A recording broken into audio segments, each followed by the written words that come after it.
స్పష్టంగా వాక్యం మనకు నేర్పిస్తుంది. ఏం నేర్పిస్తుంది అంటే, పుట్టుక నుంచి గిట్టేంత వరకు. కూర్చోగమనా, అదే అటు ఇటు తిరుగుతున్నాం సిడా. పుట్టుక నుంచి గిట్టేంత వరకు మనము ఎలా నడవాలో, ఎలా పెరగాలో, ఎలా మాట్లాడాలో, ఎలా కూర్చోవాలో ఇవన్నీ కూడా నేర్పిస్తుంది వాక్యం. చాలా వరకు మన సొంత జ్ఞానాన్ని ఉపయోగించడానికి ప్రయాసపడతాం మనం. వేస్ట్ నన్ను అడిగితే. ఎందుకంటే ప్రతి మాట పరిశుద్ధ గ్రంథంలో ఉంది. పుట్టుక నుంచి చనిపోయేంత వరకు పలాని మాట లేదు అనబట్టదు. కాకపోతే మన సొంత తెలివి ఉపయోగిస్తాం. కానీ ఇక్కడ వాక్యంలో ఏమని రాశాడు అంటే, చాలా స్పష్టంగా అంటున్నాడు. ఏమంటున్నాడంటే, ఆయన చేసిన ఉపకారములలో దేనిని ఏం చేశాడు? ఆయన ఏం చేయలేదు కదా. ఏం చేశాడు? మనం కష్టపడుతున్నాం, చెమట కాలుస్తున్నాం, తింటున్నాం, బతుకుతున్నాం, కండలు పెంచుకుంటున్నాం, మన ఇష్టానుసారంగా ఉండడానికి ఇష్టపడుతున్నాం, అంతే కదా. ఆయన ఏం చేస్తున్నాడు మనకు? ఆయన మనకి ఏం చేయడు. ఆయన మనం చేస్తున్నాడు అంటే ఆయన భయం కలిగి ఉంటాం, మనం ఆయనకు లోబడి ఉంటాం, ఆయనలో జీవించడానికి ఇష్టపడతాం. ఆయన నిజంగా మనకు చేశాడా? ఆలోచించాలి ఒకసారి. ఏం చేశాడు ఆయన? ఆయన చేసిన పని ఏంటి? ఇక్కడే చాలా కొన్ని సత్యాలు ఉన్నాయి. మనం చూస్తే ఆయన చేసిన గొప్ప గొప్ప కార్యాలు ఏమంటాడు ఇక్కడ అంటే, ఒకటేమో అంటున్నాడు ఇక్కడ, ఆయన మనల్ని ఎల్లప్పుడూ కూడా క్షమించేవాడుగా ఉన్నాడు. రెండవదేమో ఆయన మన సంకటాలన్నింటినీ కూడా కుదుర్చేవాడుగా ఉన్నాడు. మూడవదేమో విమోచించేవాడుగా ఉన్నాడు. నాలుగవదేమో మనకు కిరీటాన్ని అనుగ్రహించేవాడుగా ఉన్నాడు. ఎల్లప్పుడూ మనల్ని యవ్వన స్థితిలో ఉంచడానికి ఇష్టపడేవాడుగా ఉన్నాడు. ఇంకా మనల్ని ఎల్లప్పుడూ కూడా తృప్తిపరిచేవాడుగా ఉన్నాడు. చూడు, ఎన్ని కారణాలు ఉన్నాయి ఇక్కడే. ఎప్పుడైనా వీటిని జ్ఞాపకం చేసుకుంటామా మన బ్రతుకులో, మన జీవితంలో? ఒకసారి ఆలోచించాలి. మాకు తెలుసు అనుకుంటే పాపం పెరిగిపోతుంది మనకు. కాబట్టి వీటన్నిటిని బట్టి మనం ఒకసారి చూడాలా, వెనక్కి చూడాలా మన బ్రతుకు ఏంటి అనేది. దాన్ని బట్టి మనము కృతజ్ఞత జీవితం అనుభవించగలం. కృతజ్ఞతలు అంటే రెండు చేతులు జోడించి స్తోత్రమయ, వందనాలయ, ప్రైజ్లాడయ అనడం కాదు. కృతజ్ఞత అంటే ఆయన చెప్పిన ప్రకారం నడవడమే కృతజ్ఞత. అంతకు మించి ఏం లేదు. అన్ని విడిచిపెట్టి సొనుగుల్లాగా మనం ప్రైజ్లాడు, వందనాలు, నమస్కారాలు చెప్పుకుంటే సరిపోదు. అది కృతజ్ఞత కాదు. ఆయన చెప్పినట్లు నడుచుకున్న వారమైతే ఆయనకు మనం కృతజ్ఞులమే, అంతే. అంతకు మించి ఏం లేదు. ఆయన చెప్పిన ప్రకారం మనం నడుచుకోకపోతే, ఇజ్రాయేలీయులు 40 సంవత్సరాలు ఏ రీతిగా ఎడారిలో తిరగవలసి వచ్చిందో, మనం కూడా 40 సంవత్సరాలు ఈ ఎడారిలో తిరగాల్సిందే. ఏదో సందేహం లేదు. తిరుగుతూనే ఉన్నాం. మనం తిరుగుతున్నా కూడా మనకు అర్థం కాదు. ఆ రోజు ఇజ్రాయేలు ఏ రీతిగా కొనిగారో, ఏమని, కీరకాయలు తినకపోతే, మాంసం లేకపోయానే, మాకు ఫలానా లేకపోయానే అని ఈ రోజు మనం కూడా ఆ రీతిగానే కొనుగుతూనే ఉంటాం. మనకు కూడా ఆశలు ఉన్నాయి, మనకు కూడా కోరికలు ఉన్నాయి. కాబట్టి మరి ఆయన ఎప్పుడు మనం అనుసరించే వారంగా ఉంటాం. అనుసరించిన వారముగా ఆయన చేసిన మేళ్లను బట్టి, ఆయన చేసిన ఉపకారాన్ని బట్టి ఎల్లప్పుడూ మనం ఆయనకి ఏమై ఉండాలి? కృతజ్ఞులమై ఉండాలి. దేవుడు అది ఎక్కడే కోరాడు మనిషి దగ్గర, వేరేది ఏం కోరలా. కృతజ్ఞత కలిగి జీవించాలి అన్నాడు. వేరేది ఏం అడగల ఆయన. నీ కానుక అడగల, నీ ఆస్తి అడగల, నీ అంతస్తు అడగల. ఆయన డబ్బు ఇచ్చేది నీకే, ఆయన ఆస్తి ఇచ్చేది నీకే. కానీ అది అడగల ఆయన. ఆయన అడిగింది ఒకటే, కృతజ్ఞత కలిగి జీవించు అన్నాడు. సో దట్ మనం ఆ రీతిగా ఉన్నామంటారా? ఆలోచించాలి ఒకసారి. ఉన్నామో లేదో మన మనస్సాక్షికి తెలుసు. మనం ఆ రీతిగా లేకపోతే దౌర్భాగ్యులమే. మనం ఆ రీతిగా లేకపోతే దౌర్భాగ్య స్థితి మనది. కృతజ్ఞత లేకపోతే మనిషి అనే దానికి రుజువేంటి అసలు? మీకు తెలుసో లేదో, జంతువులు సైతం కృతజ్ఞతగా ఉంటాయి. జంతువులు. సో మనిషి ఎందుకు ఉండలేడు? ఆలోచించాలి. ఎందుకంటే మనిషిలో ఏముంది అంటే, మనిషిలో ఏముంది? మనిషిలో స్వార్థం ఉంది, మనిషిలో అహం ఉంది, మనిషిలో చీకటితనం ఉంది, మనిషిలో ఓర్వలేనితనం ఉంది. కాబట్టి మనము దోషులమై ఉన్నాం. అందుకే ఆ మాట ఫస్ట్ ఆయన మాట్లాడే మాట ఏమంటాడు? నీ దోషములన్నింటినీ క్షమించేవాడు ఆయన. మనం దోషులమై ఉన్నాం, దోష శిక్షకు పాత్రలమై ఉన్నాం. దోషాన్ని మనం అనుభవించడానికి ఇష్టపడుతున్నాం. బైబిల్ చేతిలోనే ఉంటుంది. దోషం చేస్తాం మనం, ప్రేమితో చెప్తూనే ఉంటాము, దోషంగానే జీవిస్తాం. ఆరాధన కన్నీళ్లు పెట్టి ఆరాధిస్తామే కానీ దోష శిక్షను అనుభవించడానికి సిద్ధంగా ఉంటాం. ఏం ప్రయోజనం? ఈ రోజు ఉన్నటువంటి పరిస్థితి అదే మన సంఘాల్లో. కాబట్టి ఈ దోష శిక్షను క్షమించడానికి యేసు ప్రభు తానే స్వయాన దిగొచ్చాడు. ఆయనే దిగొచ్చాడు. అందుకే ఇక్కడ అంటాడు అనమాట, రోమపత్రిక 5వ అధ్యాయం, రోమపత్రిక 5వ అధ్యాయం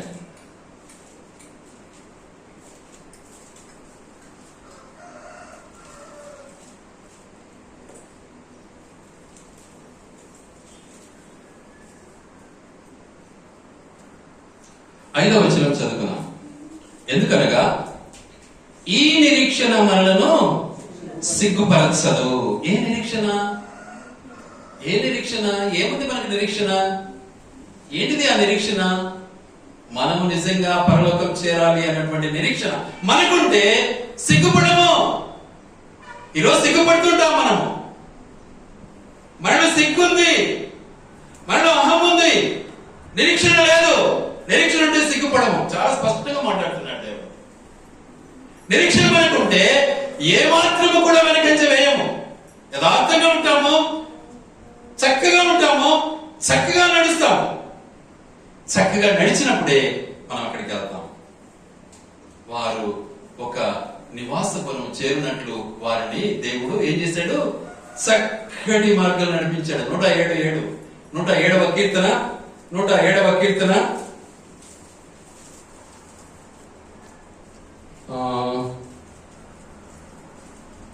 7వ వచనం, వారొక నివాసమును చేరినట్లు చక్కని త్రోవను ఆయన వారిని నడిపించాను. చూసారా? చక్కటి త్రోవ కావాలా? మనము రైట్ లెఫ్ట్ చూసుకోండి ఒకసారి, చూస్తామో లేదో? మనము ప్రక్కకు చూస్తామా లేదా? ఇది అని ఆలోచిస్తామా లేదా? మన యొక్క మనస్తత్వము పలు విధాలుగా మన జీవితాలు నిరీక్షణ ఉందా? మనకు నిరీక్షణ ఉంటే ఆ రీతిగా మనము నడుచుకోలేము. కానీ అట్టి నిరీక్షణ కలిగినటువంటి వారు కాము గనుకనే దేవుడు ఇక్కడ అంటున్నాడు ఒక మాట. ఏమన్నాడు? ఈ నిరీక్షణ మనల్ని సిగ్గుపరచదు. నిరీక్షణ ఉంటే మనం సిగ్గుపడం, బాధపడం, ఇబ్బంది పడం. రెండవది, మన స్వార్థాన్ని కోరం, మన గొప్పతనాన్ని కోరం. నేను అనే స్వభావం మనకు రాదు. నిరీక్షణ లేదు కాబట్టే నిరీక్షణ అందరూ అంటారు, మేము పోతాంలే, నీళ్ళలో మునిగి తేలినాము అంటారు. నీళ్ళలో మునుగుతానే పోరు. Very clear. నేను ఎప్పుడు ఇదే చెప్తా ఉంటా, ఎక్కడికి వెళ్ళి చెప్తే సంఘానికి వెళ్ళినా కూడా, నీళ్ళలో మునిగినంత మాత్రాన you will not enter the Kingdom of God. దేవుని యొక్క సామ్రాజ్యంలో ప్రవేశించడానికి అర్హురాలివి కావు. ఎప్పుడైతే మరి should have to obey his orders. ఆయన ఆజ్ఞలను పాటించినప్పుడు అర్థమైందా? ఆయన ఆజ్ఞలను పాటిస్తే నిరీక్షణ నీకు ఉంటుంది. ఆయన ఆజ్ఞలను పాటిస్తే మార్పులు ఆటోమేటిక్ వస్తుంది. ఆయన ఆజ్ఞలను పాటిస్తే సంపూర్ణమైనటువంటి రక్షణ కలిగి ఉంటావు. ఆయన ఆజ్ఞలను పాటిస్తే ఎల్లప్పుడూ విజయాన్ని సాధిస్తావు. సైతాన్ ఓడిపోతుంది. కానీ ఇప్పుడు మనం సైతాన్ యొక్క కబంధ హస్తాల్లో మనం ఉన్నాం. సందేహం లేదు. మనకు ఐక్యమైనటువంటి ఆలోచనలు ఉన్నాయా లేదా ఒక్కసారి పరిశీలించుకోవాలి. బైబిల్ ఉంటుంది మన చేతిలో. మనం పోయేది భక్సింగ్ గారి గ్రూప్కే. కానీ ఏముంటది మనలో? లోకాశలు ఉంటాయి. అందుకే ఈరోజు పరిస్థితి తారుమారైపోతా ఉంది. ఎక్కడుంది ఆత్మీయత? అందరూ ఇదే అంటారు, కానీ నడుచుకునేది ఎవరిగా? సేవకులు కూడా ఈ మాటే మాట్లాడతారు. నేను సేవకుని అదే మాట్లాడుతున్నా. మరి నడుచుకుంటున్నానేదో మన ఆత్మకు తెలియాలి. స్వార్థాన్ని కోరుతున్నామా లేదా? ఒక ఇంట్లోనే ఇబ్బందులు చేస్తున్నామా లేదా? ఒక కుటుంబంలోనే మనము వాళ్ళను ఇబ్బంది పెడుతున్నామా లేదా? ఇది సేవక ధర్మమా? ఇది విశ్వాస ధర్మమా? ఆలోచించండి ఒకసారి. మనం చేసే పనులు ఏంటి అసలు? అందుకే ఆయన అంటున్నాడు, మీరు దోషులై ఉన్నారు. ఎలా ఉన్నారు? దోషి.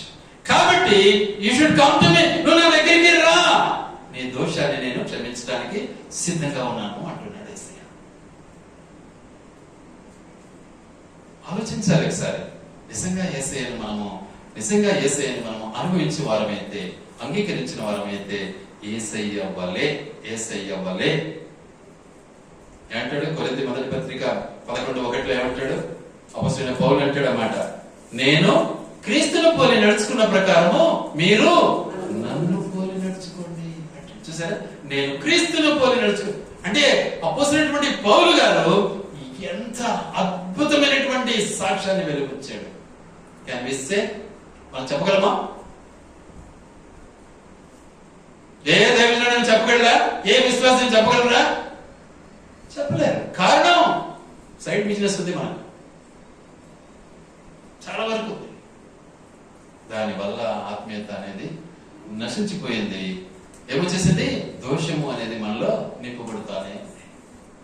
అందుకే ఇక్కడ అంటున్నాడు, దోష శిక్షను నేను క్షమించడానికి సిద్ధ మనస్సు కలిగినటువంటి వాడనై యునాను అంటున్నాడు దేవుడు. చాలా స్పష్టంగా మాట్లాడుతున్నాడు. తర్వాత అంటున్నాడు, మనకు అనుగ్రహింపబడిన పరిశుద్ధాత్మ ద్వారా దేవుని ప్రేమ మన హృదయములలో కుమ్మరింపబడి ఉన్నది. ఉందే కదా? ఆ ప్రేమ మనకుందే. ఎన్నోసార్లు చెప్పాను, ప్రేమ అంటే ఏంటి అసలు? ఏంటి? అది ప్రేమ అంటే అన్నా రాక్క, రాన్నా రాన్న, అన్నా ప్రియులాడన్నా, అన్నా తినన్నా, తాగన్నా, అది కాదు ప్రేమ. ప్రేమ చాలా క్లియర్ గా నేను చెప్తుంటాను. ప్రేమ అంటే ఆజ్ఞను అనుసరించడమే ప్రేమ. చాలా క్లియర్ గా బైబిల్ పరిశుద్ధ గ్రంథంలోనే ఆ మాటకు అర్థం ఉంది. అదే నేను చెప్పాను ఎన్నోసార్లు. సొంత మాట కాదు, సొంత కవిత్వం కాదు ఇది. ప్రేమ అనే దానికి రకరకాల ప్రేమను తయారు చేసుకున్నాడు మానవుడు. పొతానే నీళ్ళు ఇస్తానే ఎంత ప్రేమ కదా, అవునా? పొతానే కాఫీ ఇస్తే ఎంత ప్రేమ కదా, పొతానే బిర్యానీ పెడితే ఎంత ప్రేమ కదా. అదే ప్రేమ? అది ప్రేమ కాదు. దేవుని యొక్క కృపను బట్టి వాళ్ళు కలిగింది నీకు ఏం చేస్తున్నారు? వాళ్ళు గౌరవపూర్వకంగా నీకు సన్మానిస్తున్నారు, అంతే. It is not love. Affection is the. చెప్పాలి అంటే ఆజ్ఞను ఎప్పుడైతే నువ్వు పాటిస్తావో, అందుకే దేవుడు అంటాడు, దేవుడు ఏమంటాడంటే ఒక మాట సామెతల గ్రంథంలో 8వ అధ్యాయంలో మాట ఉంటుంది, చూడండి దయచేసి. సామెతల గ్రంథం 8వ అధ్యాయం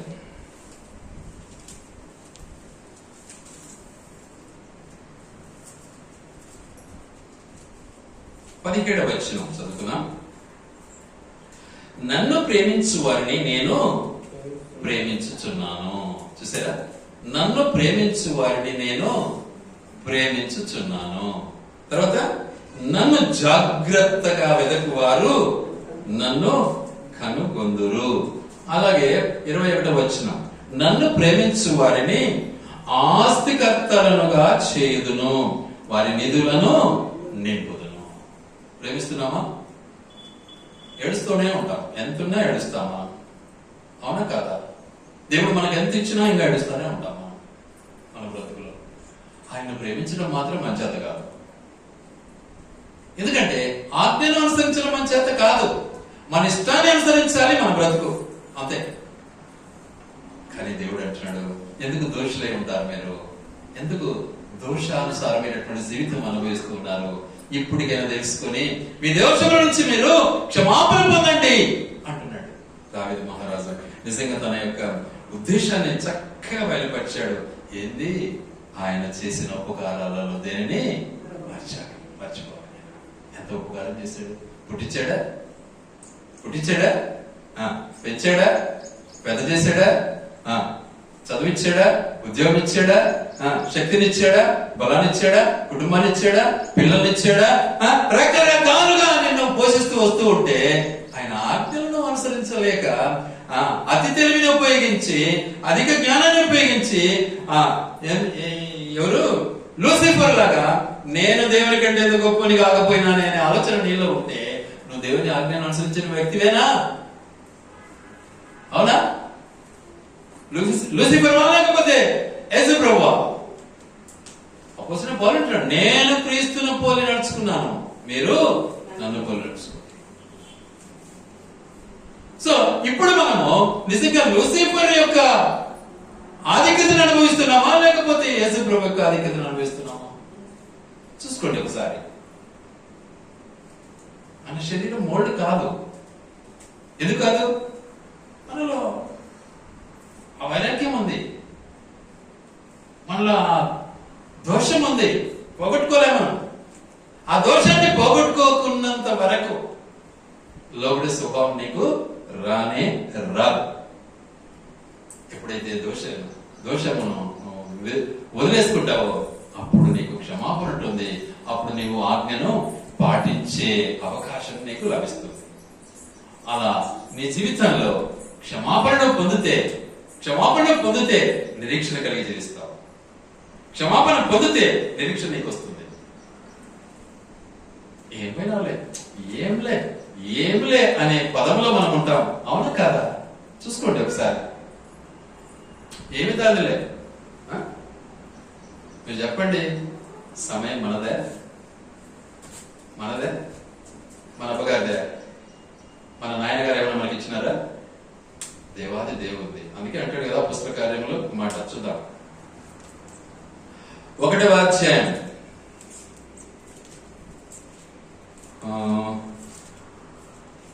అపోస్తల కార్యములు 1వ అధ్యాయం 7వ వచనం. కాలములను సమయములను తన తండ్రి తన స్వాధీనం అందించుకొని ఉన్నాడు. వాటిని తెలుసుకొనుట ఏమంటారు? ఆయన చెప్పినట్టు కూర్చోవాలా, లేంటే లేయాలి. ఈ టైంకి ఇడికి రా అంటే అడిగి పోవాలా, ఆ టైంకి అడిగి పోంటే అడిగి పోవాలా. అది మనం నేర్చుకోవాలి. ఈ పని చేస్తున్నామా? మనం చేస్తున్నామా? ఆలోచించండి ఒకసారి. మనం నిజంగా మనం ఆయన బిడ్డలమా? ఎందుకు మనకు ప్రశ్న పుట్టదు? ఇతరులను ప్రశ్నిస్తాం, మనల్ని మనం ప్రశ్నించుకోం. ఏంటి మన ఆత్మీయ జీవితం? సమయం మంది కాదు. దేవుని ఉద్దేశం అది, దేవుని చిత్తం అది. కాబట్టి మన యొక్క బ్రతుకును ఒక్కసారి మనం పరిశీలించుకోవాలి. అందుకే అంటున్నాడు, మీరు దోషులై ఉంటున్నారు, కానీ నేను మిమ్మల్ని ఏం చేస్తున్నాను? క్షమిస్తున్నాను అంటున్నాడు. క్షమాపణ పొందుతున్నాను. దేవుడు మనల్ని క్షమించేవాడుగా ఉన్నాడు. ఎంత దోషానికి మనము అర్హులమైనా కూడా మన దోష శిక్షను ఏం చేశాడు? ఆయన తనపైన వేసుకున్నాడండి మన దోష శిక్షను. చూద్దాం మాటను. యెషయా గ్రంథం 53.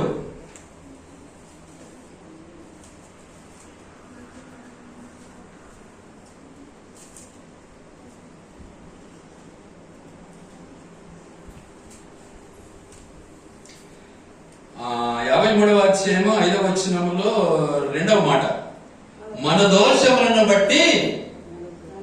చూసారా ఏమన్నాడు ఇక్కడ? మీ దోష శిక్షను నేను క్షమిస్తున్నాను, కానీ మీ దోషములను బట్టి నేను నలపట్టబడుతున్నాను. ఏమండి, ఆలోచించండి ఒకసారి. మనం ఎంత దౌర్భాగ్యులమో ఒకసారి ఆలోచించండి. మనం చేసిన తప్పు కోసం ఆయన సిలువ వేస్తున్నామే. ఏమంటారు? ఆ స్థితి ఏమైనా మనం గమనిస్తున్నామా? ఒకసారి అయినా మనలో నిజంగా కలవరం వస్తా ఉంది? అసలు దాన్ని మనం జ్ఞాపకం చేసుకుంటున్నామా? అసలు ఇలా ఒక్కసారి ఆలోచించండి.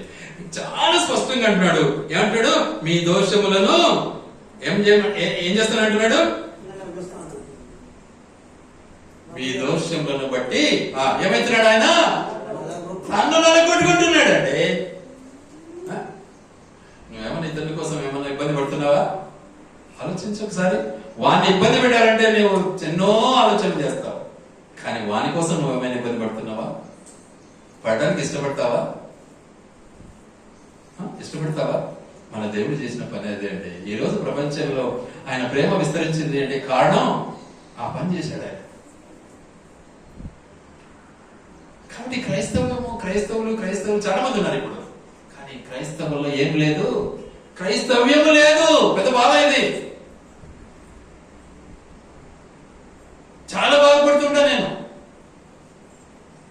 విశ్వాసులను చూసి బాధపడతా ఉంటా, సేవకులను చూసి కూడా బాధపడతా ఉంటా. ఇప్పుడు లెక్చర్ ఇస్తూ ఉంటారు పెద్ద పెద్దలంతా, అవి కూడా వింటా ఉంటా. ఎంత బాధలు వేస్తుందంటే అంత బాధ వేస్తుంది. ఎక్కడుంది మనలో క్రీస్తు ప్రేమ? ఎక్కడుంది? సో ఆ ప్రేమను ఎప్పుడు మనం అనుభవిస్తాం? ఎప్పుడు దోషులుగానే మనం జీవిస్తూ ఉంటే మన బ్రతుకంతా దోషత్వమే అయితే మన కొరకు ఆయన నలగొట్టబడుతున్నాడే దినమెల్లా. ఇంకా ఆయన నలగొట్టాలనే మనకు అన్ని తెలుసు. మళ్ళీ మనకు అన్ని తెలుసు. ఏమని తెలుసు? మన కోసం ఆయన నలగొట్టబడ్డాడు అని తెలుసు. బాగా తెలిసి ఏం చేస్తున్నాం మరి? ఎబ్రీ పత్రిక 6వ అధ్యాయం తెలిసి మనం ఏం చేస్తున్నామో చూద్దాం. ఆ మాటను ఒకసారి 5వ వచనం, దేవుని దివ్యవాక్యమును రాబో యుగ సంబంధమైన శక్తిలో ప్రభావమును అనుభవించి. చూసారా? అని తెలుసు, వాక్యం తెలుసు, ప్రార్థన తెలుసు అని మాకొచ్చు. ఏం చేస్తున్నాం మరి? మళ్ళీ ఏం చేస్తున్నామంటే అనుభవించిన తర్వాత ఏం చేసామంటున్నాడు? యుగ సంబంధమైన రాబో యుగ సంబంధమైన శక్తుల ప్రభావం అనుభవించిన తరువాత ఏం చేస్తున్నాము? తప్పిపోతూ ఉన్నాము. ఏం ప్రయోజనం? తప్పిపోయిన వారు ఏం చేస్తున్నారంట? చాలా స్పష్టంగా అంటున్నాడు, బహాటముగా ఆయనను అవమానపరచుచున్నారు, సిలువ వేయించు అవమానపరచుచు ఉన్నారు. ఎంత స్పష్టంగా ఉందండి. చూసారా? సిలువ వేస్తున్నారు, మళ్ళీ అవమానపరుస్తూ ఉన్నారు. మన బ్రతుకే ఆయనకు అవమానము, మన క్రియలే ఆయనకు అవమానము, మన మాటలే ఆయనకు అవమానము, మన నడకే ఆయనకు అవమానము. ఆలోచించండి ఒకసారి. ఆత్మీయమైనటువంటి జీవితంలో ఏముంటుందని చదివాము? ఇప్పుడు మనము ఒక మాట చదివాం కదా, ఏముంటుందని చదివాము? సిగ్గుపడరు. ఏమని చదివాము? రోమపత్రిక 5:5లో ఏమని చదివాము మనము? రోమపత్రిక 5:5లో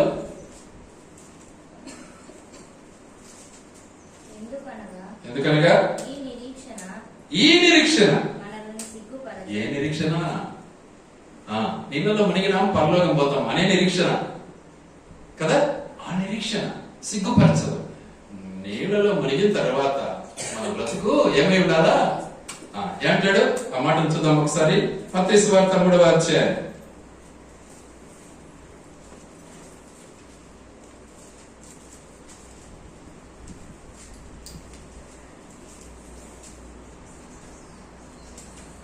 15-16 వచనాలు చదువుతున్నా.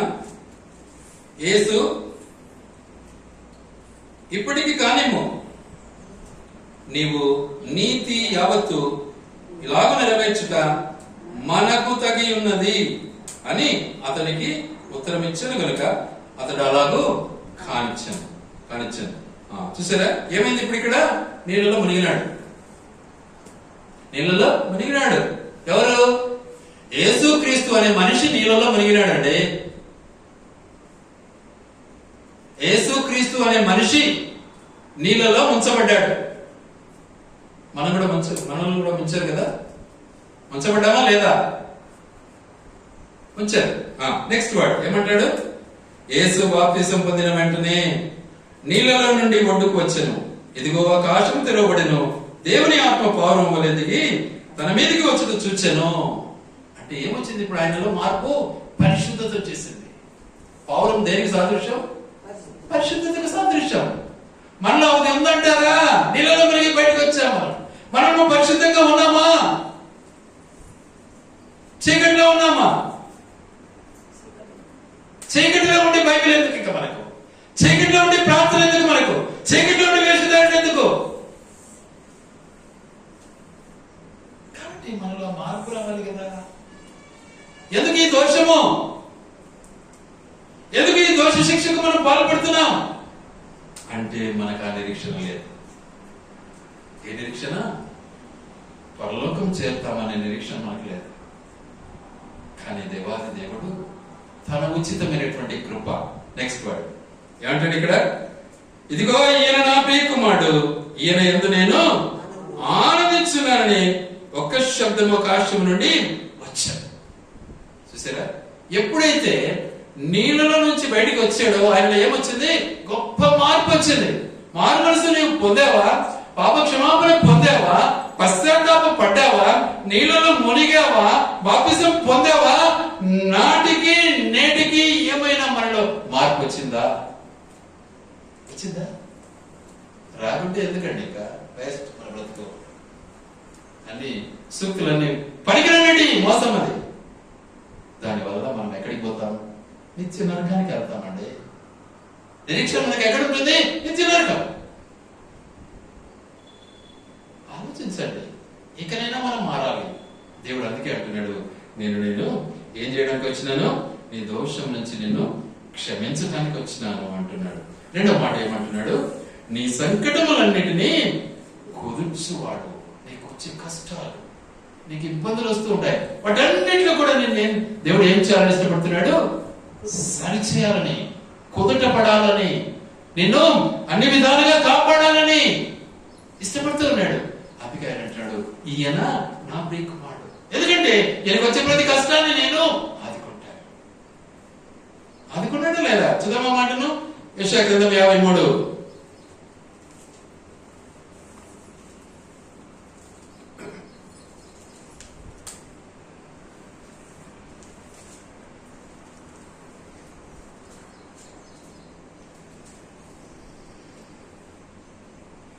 మనల్ని కుదుటపరచడానికి ఆయన అంటున్నాడు, మన సమాధానార్థమైన శిక్ష, మనకు సమాధానం ఇవ్వాలని, మనల్ని కుదుటపరచాలని, మన యొక్క ప్రతి కష్టం నుంచి, నష్టం నుంచి, ప్రతి సంకటం నుంచి మనల్ని కుదుటపడాలని ఆయన శిక్షను అనుభవించడానికి ఈ లోకానికి వచ్చాను అంటున్నాడు. అర్థం చేసుకుంటున్నామా? మనం దాన్ని అనుసరించడానికి ఇష్టపడుతున్నామా? మన కోరికలే కోరికలు. ఎందుకు యేసు ప్రభు? మాకు తెలుసులే యేసు ప్రభు ఎందుకు వచ్చింది. మరియమ్మ గర్భంలో పుట్టాడు, కన్యక గర్భంలో పుట్టాడు, శిలువ వేయబడ్డాడు, మాకు అని తెలుసు. కానీ ఈ సమాధానాన్ని పొందాలి అని దేవుడు ఎంత తన ప్రాణాన్ని ఇవ్వడానికి వచ్చాడే. కాబట్టి ఆయన అంటున్నటువంటి మాట ఏంటంటే చాలా స్పష్టంగా మాట్లాడుతున్నాడు, నీ సంకటములన్నింటినీ కుదుర్చువాడు. నీకు వచ్చే ప్రతి కష్టం నుంచి నేను కాపాడడానికి ఇష్టపడుతున్నాడు. మనకు బాగా తెలుసు యోనా చరిత్ర. యోనా దేవుని మాట విన్నాడు, విని ఏం చేశాడు? సరేనన్నాడు. ఏం చేశాడు? వేరే మార్గంలో ప్రయాణించాడు. మనం ఏం చేస్తున్నాం అన్నీ తెలుసు, మాకు వింటున్నాం, చదువుతున్నాం, అన్ని మాకు అర్థమవుతున్నాయి. అయితే మనం ఎక్కడ పోతున్నామో యోనా లాగా తర్శిసిపోయేదానికి ప్రయత్నిస్తున్నాం. ఆమె కరెక్ట్ అన్నట్టు ఆలోచించండి ఒకసారి. యోనా ఆలోచన మనకు ఉందో లేదో, కానీ యోనా పశ్చాత్తాపడ్డాడు. మళ్ళీ యోనా అంతటి భక్తులు కాదు మనం. యోనా ఎదురుగా దేవునితో పోరాడేవాడు. అంత సన్నిహిత కలిగినటువంటి జీవితమైనది మనకేడది. యోనా అంటే మామూలు భక్తుడు కాదు. యోనా చిన్న పుస్తకమే, చాలా గొప్ప అర్థం ఉంది అందులో. ఆయన దేవునితో యథావిధిగా మాట్లాడదు, దేవునితో యథావిధిగా మాట్లాడేవాడు, ఎదురుపల్ల మాట్లాడేవాడు. ఏమి యోనా, ఇది నీకు న్యాయమా? నాకు న్యాయమే. ఇది నీకు కరెక్టా? ఇది నాకు కరెక్టే. అట్లా నువ్వు మాట్లాడగలవా? నీ చేత అవుతుందా? అంటే యోనాకు దేవునికి ఎంత అవినాభావ సంబంధం ఉందో ఒకసారి ఆలోచించుకో. యోనా ఇస్ నాట్. చాలా మంది కొందరు ఏం చేస్తారంటే యోనా తప్పుడు లేవడు, తప్పు పని చేసినట్టే అంటే అంటారు. కాదు, ఆయన ఎంతో సన్నిహితుడు దేవునికి. అయితే యోనా తప్పు మార్గంలో నడిచినప్పుడు దేవుడు బుద్ధి చెప్పడానికి ఇష్టపడ్డాడు. ఏం చేశాడు? సముద్రంలో వేయబడ్డాడు. సముద్రము మత్స్యములో, ఎక్కడ? గర్భములో, సముద్రపు గర్భాలయము, సముద్రము గర్భములో ఆయన మొరపెట్టడం ప్రారంభించాడు. ఆ మొర విన్నాడు. విని ఏం చేశాడు? కుదిర్చాడు. ఆ కష్టం నుంచి ఆయన బయటికి తీసుకొచ్చాడు. మళ్ళీ బయటికి తీసుకుని వచ్చి మళ్ళీ పద అన్నాడు. మళ్ళీ బయలుదేరాడు. కనుక మన జీవితంలో కూడా ఎన్నో ఒడిదుడుకులు, ఎన్నో కష్టాలు వచ్చినప్పటికి కూడా దేవుడు మనల్ని ఏం చేయడానికి ఇష్టపడుతున్నాడు? కాపాడడానికి ఇష్టపడుతున్నాడు. ఎన్నో కష్టాలు, మనిషి అన్న తర్వాత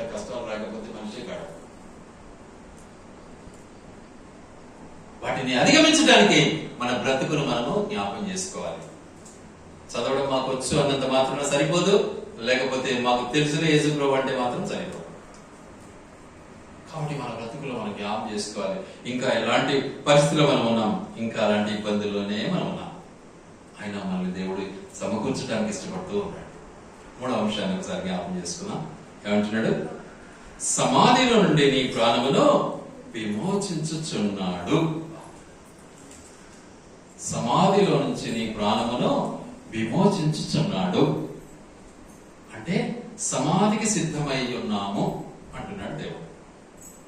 ఎలా సిద్ధమయ్యాము మనము? సమాధికి ఎలా సిద్ధమయ్యాము మనకు బాగా తెలుసు, తెలీదా? అన్నీ తెలుసు, అయినా చూద్దాం ఒక రెఫరెన్స్. చూడండి, ఎఫెసీ పత్రిక 2వ అధ్యాయం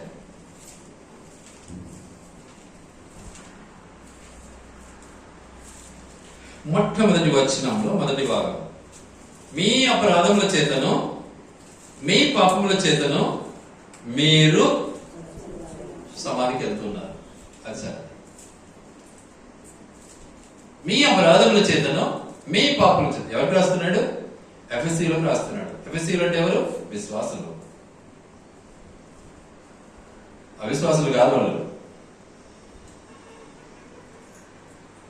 పత్రికలన్నీ విశ్వాసులకి రాశాడు అపోస్తలుడైన పౌలు. విశ్వాసులతో మాట్లాడుతున్నాడు. మీ అపరాధముల చేతను మీ పాపముల చేతను మీరు చచ్చిన వారై ఉన్నారు. మనం ఏమనుకుంటాం? అయిపోయింది, ఇంకా క్షమాపణ అయిపోయింది, ఇంకా మనం నీళ్ళలో మునిగి తేలినాము, ఇంకా ఎట్లా తిరిగినా పర్వాలేదు మనకు అనుకుంటాం. ఆ మాట ఎక్కడ ఉంది చూడండి దయచేసి. 5వ వచనం. అయినను దేవుడు కరుణా సంపన్నుడై ఉండి మనము మన అపరాధముల చేత చచ్చిన వారమై ఉండినప్పుడు సైతము మన ఎడల చూపిన తన మహా ప్రేమ చేత మనలను క్రీస్తుతో కూడా చూసారండి బ్రతికిస్తున్నాడండి. దినదినం మనం చచ్చిపోతున్నాం, దినదినం బ్రతికిస్తున్నాడు దేవుడు మనల్ని. నువ్వు ఒక్క అబద్ధం ఆడినా చనిపోయేదానికి సిద్ధమేనా? ఒక్కటే, ఎక్కువ అవసరంలే. అప్పటికి ఎన్ని ఆడుతూ అంటామో మనం అబద్ధాలు చూసుకోండి. అబద్ధం అంటానే అది పెద్ద తప్పు అనుకుంటారు. వేరే రూట్లో చెప్తా, సొడ్లు చెప్తారు కదా, సొడ్లు. దాన్ని ఏమంటారు? సొడ్డును ఏమంటారండి? దానికి పర్యాపదం ఏంటి? సొడ్డు చెప్పడం అంటే పర్యాపదం ఏంటి? అబద్ధం కాదా? సాకులు చెప్పడం అబద్ధం కాదా? దాన్ని అబద్ధం అనరా? సొడ్డు గాని సాకులు గాని అది అబద్ధం కాదా? ఏం ప్రయోజనం అండి? మనం ఎన్నో సాకులు చెప్తాం, ఎన్నో సొడ్లు చెప్తాం, ఎందుకు అబద్ధం ఆడతాం? చూడండి, ఒకసారి ఆలోచించండి. ఎందుకు బయట చదువుతాం? మళ్ళీ చాలా బాధలేస్తుంది ఇవి అనుకున్నప్పుడు. అంతా నటన, ఏం ప్రయోజనం? ఏదో పోయి అందరూ డ్రామాలు వేసుకుంటే సంపాదించుకోవచ్చు మనం. ఇదెందుకు? ఈ నటన అవసరమా? దేవునితో చెలగటమా? కాబట్టి చాలా స్పష్టంగా మనతో మాట్లాడతాడు. మీ అపరాధముల చేత మీరు ఏమైనారు? సచ్చినోళ్ళలా ఉన్నారు. కాబట్టి నిజంగా ఆయన చాలా స్పష్టంగా అంటున్నాడు. తండ్రి ఇచ్చిన ఆజ్ఞను అనుసరించిన వాడై ఆ ప్రేమను బట్టి నిన్నేం చేస్తున్నాడు? బ్రతికించడానికి ఇష్టపడుతున్నాడు. నువ్వు చేసిన గొప్పతనం ఏం లేదు ఇక్కడ. నువ్వేం చేయలేదు అసలు. మనం అది నేర్చుకోవాలండి. కాబట్టి ఏమంటున్నాడు? చనిపోయిన మనల్ని లేపడానికి ఇష్టపడుతున్నాడు మన దేవుడు. అందుకే ఇక్కడ అన్నాడు ఒక మాట. ఏమంటున్నాడు? నీ ప్రాణమును విమోచించడానికి. విమోచన అంటే ఏం? దాని అర్థం విడిపించటం. ఎక్కడి నుంచి? పాపము శిక్ష నుంచి, నరకము నుంచి నేను విడిపించాలని ఇష్టపడుతున్నాడు. ఎన్ని గొప్ప కార్యాలు చేస్తున్నాడు చూడండి మన దేవుడు. వీటన్నిటిని పెట్టుకొని మనం నిజంగా ప్రభుని అంగీకరించిన వారమైతే ఎలా మనం ఆరాధించలేకుండా ఉండగలం? అవునా కాదా? ఒకసారి ఆలోచించాలి ఈ మాటలు. ఏదో కాకమ్మ కథలు బైబిల్లో కథలు ఉన్నాయి లేకపోలే, కానీ కథల యొక్క భావాన్ని తెలుసుకుంటే కథగా ఉండదు, అది మన యొక్క జీవితాన్ని నడిపించేదిగా ఉంటుంది. అది కథలాగా ఏదో పాతకాలం రాజుల కథ చెప్తున్నారు చూడు, అట్లా కాదు. ఇది మనల్ని నడిపించే కథలు ఇవన్నీ. వీటిని మనం జ్ఞాపకం చేసుకోవడానికి నిజంగా దేవుడు మనకు దినము మనతో మాట్లాడుతూ ఉంటాడు. తర్వాత నెక్స్ట్ వాడు ఏమంటున్నాడు? పక్షిరాజు యవ్వనం వలేని యవ్వనము క్రొత్తదగుచుండునట్లు మేలుతో నీ హృదయమును తృప్తిపరచుచూ ఉన్నాడు. ఎలా చెప్పాలో ఇది నాకు కూడా కొంచెం కాంప్లికేట్ అనిపిస్తా ఉంది. ఎలా తృప్తి కలుగుతుందండి మనకు? తృప్తి అంటే ఏంటి అసలు? ఎలా చెప్పగలరు? ఎట్ టైం 1 లక్ష రూపాయలు చేతికి వచ్చింది అనుకోండి, ఎట్లుంటది? తృప్తిగా ఉంటదా? ఆనందంగా ఉంటదా? అంతే కదా. బిర్యానీ దొరికిపోయింది అనుకో ఈ పూటకు, మనకు ఎట్లుంటది? తృప్తిగా ఉంటదా? సంతోషంగా ఉంటది కదా. ఇంకా ఉంటున్నాడు, తృప్తి ఇవ్వాలని ఇష్టపడుతున్నాడు దేవుడు. నీకు ప్రతిరోజు తృప్తి ఇవ్వాలని ఇష్టపడుతున్నాడు. ప్రతిరోజు, ప్రతి దినము నిన్ను తృప్తిపరచాలని దేవుడు ఇష్టపడుతున్నాడు. ఉన్నావా తృప్తిగా? నువ్వు మరి ఆలోచించుకో ఒకసారి. తృప్తి చెందుతున్నావా? చెందరండి. 199 మందికి తృప్తి లేదు, 1% ఉండేది. ఉన్న దాంట్లో తృప్తి కలిగి ఉంటాను అనేవాడు ఒకడే ఉంటాడు. 99 మంది ఆకలితోనే ఉంటారు. 10 రూపాయలు వచ్చింది, తృప్తిగా ఉంటావా? 20 రూపాయలు వచ్చింటే బాగుండే. ఇక మన ఆత్మీయ జీవితంలో ఒకసారి ఆలోచిస్తే ఇవన్నీ చెప్పడం అంత బాగుండదు అనిపిస్తుంది. అయినా 1-2 చెప్తాను. సేవకులు ఏమనుకుంటారు? నన్ను అడగసపెట్టలేదే, నన్ను ఆ ప్లేస్ లో పెట్టలేదే, నాకు అధికారం ఇవ్వలేదే అనుకుంటారు. సేవకుడే తృప్తి లేదు. విశ్వాసులు ఏమనుకుంటారు? నన్ను వాడుకోలేదే, నన్ను బలవంచన ఉపయోగించుకోలేదే, నేను మందిరంలో పెద్దగా ఉండాలి. ఉందే తృప్తి? ఉందండి? లేదా సార్? ఇలా ఎన్నో ఉన్నాయి, 1-2 కాదు, చాలా ఉన్నాయి కారణాలు. కానీ దేవుడు తృప్తి ఇవ్వడానికి ఏం చేశాడు తెలుసా? ఆ నిరీక్షణను ఏమన్నాడు? ఆ నిరీక్షణను ఏం చదివాము? 5:5లో సిగ్గుపరచనివ్వదు. ఆ నిరీక్షణ అనుసారముగా తృప్తి పొందడానికి యేసు ప్రభు స్వయాన మనకు ప్రాక్టికల్ లైఫ్ చూపించాడండి. ఎలా చూపించాడు? నడుము టవలు కట్టుకున్నాడు, శిష్యుల పాదాలు కడిగాడు. ఆయనకి ఏం తక్కువ ఆయనకు? పాదాలు కడగాలనా? కడక్కుంటే ఆయన యేసు ప్రభు కాదా? మనకు నేర్పాలని ఇష్టపడ్డాడు. నేను వెళ్ళిన తర్వాత మీరు ఈ పని చేయాలి అన్నాడు, అంతే. పాదాలు కడగమంటే ప్రతి ఒక్కరి పాదాలు కడగమని అర్థం కాదు అక్కడ. అలాంటి తగ్గింపు కలిగిన జీవితాన్ని అనుభవించు అన్నది ఉందే మనకు. నేనుకుంటూ ఉంటా. ఆలోచించండి ఒకసారి. ఆ తగ్గింపు మనకు ఉందంటారా? లేదండి. ఆయన కూడా దేవుడు ఏం చేస్తున్నాడు? మనల్ని ఏం చేస్తున్నాడు? మనల్ని నిజంగా తన యొక్క ఉద్దేశానుసారంగా మనల్ని తృప్తిపరచాలని ఇష్టపడుతూ ఉన్నాడు. అట్టి ఆ దేవుని యొక్క ఉద్దేశాన్ని మనం అనుభవించడంలో నిరీక్షణ కలిగినటువంటి వారమై తృప్తి కలిగినటువంటి వారముగా ఈ లోక యాత్రలో కొనసాగించబడాలి అనేటువంటిది దేవుని యొక్క ముఖ్య ఉద్దేశం. అందుకే ఇక్కడ అన్నాడు, ఏమన్నాడంటే మేలుతో నీ హృదయమును తృప్తిపరచు ఉన్నాడు. మేలుతో నీ హృదయమును తృప్తిపరచు ఉన్నాడు. సో ఈ మేలు ఎలాంటిది? ఎంత మేలు చేస్తున్నాడు! ఒకసారి నేను అన్ని విభజించి చెప్తే టైం చాలా ఎక్కువైపోతుంది. ఎందుకంటే మాకు ఇది CD మళ్ళీ ఫిల్అప్ చేయాలి అంటే కొంచెం ఇబ్బంది అయితే ఉంటుంది. కాబట్టి నేను షార్ట్ ముగిస్తాను. 2 మాటలు చెప్తాను. మేలు అంటే ఎలా ఉంటుందంటే, సపోజ్ దెబ్బ తగిలిపోయింది, వెంటనే అది మానాలి. నాకు షుగర్ ఉంది, మాంతదే గాయము. కానీ దేవుడు మాన్పించడానికి దాన్ని స్వస్థత పరచడానికి ఆయన ఏమైనాడు? సిద్ధంగా ఉన్నాడు. నమ్మేవా? నమ్మువానికి సమస్తము సాధ్యం. ఆడుంది మనకు నమ్మకం. ఏం చేయాలి? ఆ డాక్టర్ కాడికి పోయినా, ఈ డాక్టర్ కాడికి పోయినా, ఆడికి పోయినా, ఇంటికి పోయినా నమ్మకం మనకు లేదు. ఆలోచించండి ఒకసారి. ఆ నమ్మకాన్ని మనం సంపాదించుకోవాలి. దేవుడు మన గొప్ప కార్యం చేస్తూ వస్తూ ఉంటాడు. ఆఖరి అంచుల వరకు వెళ్ళాను నేను కూడా.